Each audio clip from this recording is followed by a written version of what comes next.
अरे कहीं कहाँ चली गई?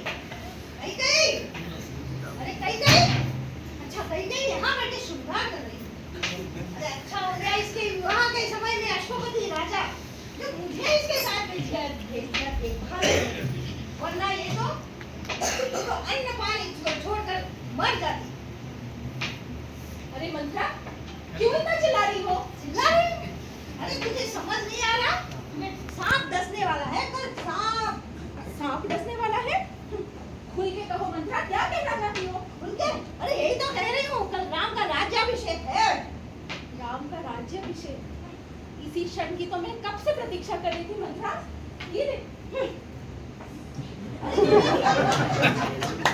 बात समझ में नहीं आ रही है? तुम तो सोच नहीं रहे इसके बारे में? इतनी चिंता नहीं हो रही है इसके? चिंता? किस बात की चिंता? जिसके राम लक्ष्मण भरत शत्रुघ्न जैसे 4 पुत्र हो, उसे भला किस बात की चिंता? अरे रानी, यही तो है व्यंग कि राजा दशरथ तो तुम्हें पटरानी कहते थे, और आज जब राज्य देने की बात आ गई तो राम को दे दिया, और वो भी उस समय जब भरत और शत्रुघ्न ननिहाल में है। अरे जब उनके बिना रातों रात निर्णय ले लिया, और अब जब अपने आप ही उनको लग ही नहीं रहा है कि इस समय पे शत्रुघ्न और भरत को नहीं लगेगा कि अपने भाई के राज्य अभिषेक में सम्मिलित होना चाहिए। और राजा दशरथ ये क्या मूर्खतापूर्ण बातें कर रही हो मंत्रा? मूर्खतापूर्ण बातें? अरे रानी, तुम्हें मूर्खतापूर्ण बातें लग रही है। राजा दशरथ के सांप की तरह तुम्हारे जस रहा है। और कौशल्या तो राम को राजा बनाकर दोनों मिलकर डस रहे हैं। और ये राज्याभिषेक तो एक बाढ़ की तरह है, बाढ़ की तरह। और तुम्हें और तुम्हारे पुत्र को और तुम्हारे पटरानी होने के पद को और राजा के पटरानी होने पे तुम्हें सब कुछ बाढ़ में बह के लेके जाएगा। तुम्हें पता नहीं चल रहा है? पूरे सूर्यवंश में तुमने किसी को देखा है? ये एक स्त्री का वध किया राम ने, और किसी और को भी देखा है जो बड़प्पन किया उन्होंने स्त्री का वध करके? अरे राजा तो इस पुत्र के पीछे पागल हुए जा रहा है। नहीं, अरे मैं राम को अच्छे से जानती हूँ, उसका चरित्र पहचानती हूँ। वो ऐसा कोई कार्य नहीं करेगा जिससे माता पिता कुल इस पे कलंक लगे। राम जितना कौशल्या का है उतना ही मेरा। जितना भरोसा मुझ पे भरत पे है, उससे कहीं अधिक राम पे। मंत्रा के मन में राम के प्रति एक खास कारण से क्रोध था। मंत्रा ने कैकेयी का दिया हुआ हार जमीन पर पटक दिया। उसके हीरे जवाहरात संगमरमर के फर्श पर बिखर गए, मणि टूट गए और बिखर गए। कैकेयी यह देखकर चौंक गई और थोड़ा सहम गई। अरे रानी, मूर्ख रानी हो क्या? समझ नहीं रही हो? अरे सौतन और अग्नि दोनों को काबू में रखना चाहिए। ये दोनों बहुत बड़े शत्रु होते हैं। तुम्हें पता भी नहीं चलेगा कि तुम्हें कब भस्म हो जाओगी। रानी, कौशल्या तो राजमाता बन जाएगी, और तुम तो दासी। और तुम्हारा पुत्र बन जाएगा दास। मंत्रा, पहले तो तुम ये विष बोलना बंद करो। मैं राम को अच्छे से पहचानती हूँ। अरे रानी, अगर किसी और ने ये बात कही होती, मैं उसकी जीभ कटवा देती। ये तो तुम मेरे मायके से आई हो, इसलिए जीवित हो। अरे रानी, तुम समझ नहीं रही हो। अगर राम प्रतिस्पर्धा करता तो किससे करता? भरत से ना। और भरत यहाँ है नहीं। और लक्ष्मण तो राम के आगे पीछे घूमता रहता है।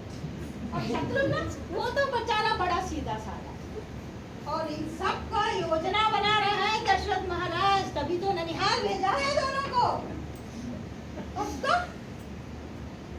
और राजा की योजना, राजा बनते ही राम को महाराज जो है योजना पूर्ण हो जाएगी उनकी। और तुम मूक बधिर बन के खड़ी हो, देख रही हो ये सब। तुम ऐसे शंका क्यों कर रही हो मंत्रा?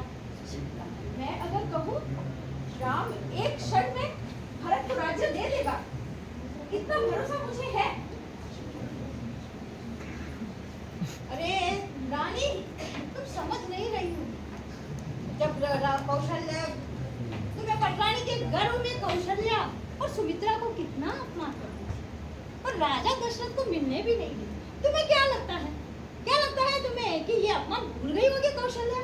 अरे नहीं, जैसे ही राजमाता बनेगी वो तुम्हारा अपमान करना नहीं छोड़ेगी। तुम्हारे ऐसे अपमान करेगी कि तुम तो बस दासी बन के रह जाओगी।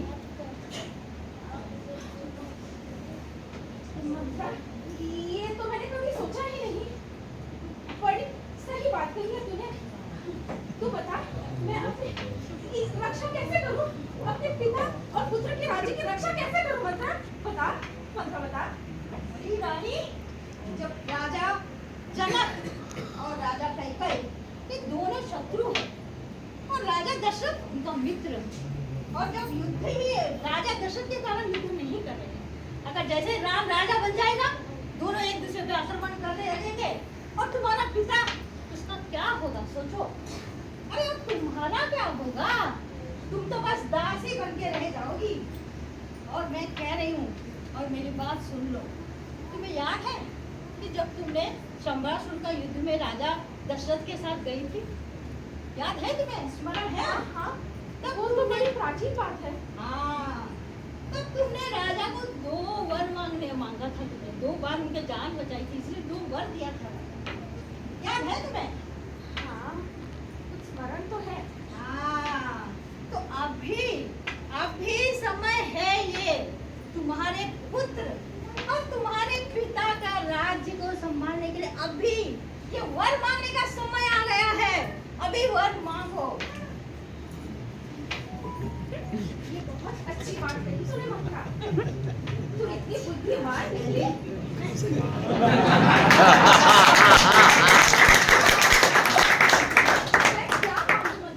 मैं क्या मांगू? अरे रानी, तुम जान लो इस बात को।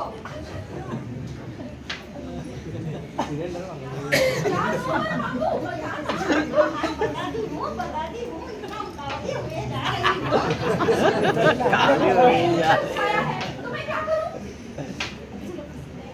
तुम एक काम करो, तुम कोप भवन में चले जाना और इसी समय राजा दशरथ को कोप भवन में बुला लेना और वहां जाकर तुम अपने आभूषणों को बिखेर देना और गुस्से से बैठ जाना, वहां पे जमीन पर गिर जाना और राजा दशरथ आए और तुमसे पूछे क्या हुआ रानी? और तुम बात नहीं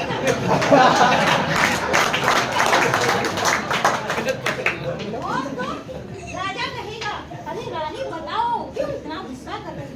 तब भी तुम कुछ तुम शांत बैठे रहना। और राजा कहेगा, रानी मैं तो तुम्हारा दास हूँ, कहो क्या चाहिए तुम्हें? तब तुम कहना कि राजा तुम्हें याद है जब तुमने 2 वर दिए थे मुझे? तब राजा को कहना कि पहला वर होगा भरत को राजा बनाना और दूसरा कहना राम को वनवास 14 साल का। ये कहना 14 साल का वनवास में राम फिर पता नहीं आएगा कि नहीं आएगा। तब तक भरत जो है सारे प्रजा को अपना बना लेगा और तुम तो राजमाता बनोगी।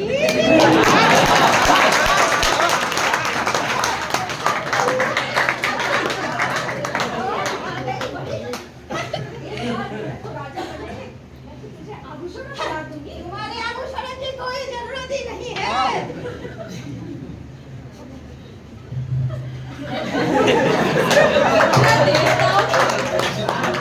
मंथरा देवताओं की इच्छा से काल से प्रेरित होकर कैकेयी के मन में राम के प्रति विष भरकर चली गई। कैकेयी ने मंथरा के कहे कुटिल सुझाव से अपना चाल चलन शुरू किया। वे कोप भवन में जाकर अन्न जल त्याग कर दुखी अवस्था में बैठ गई। इसी बीच राजा दशरथ महाराज अपने भवन में बैठे थे।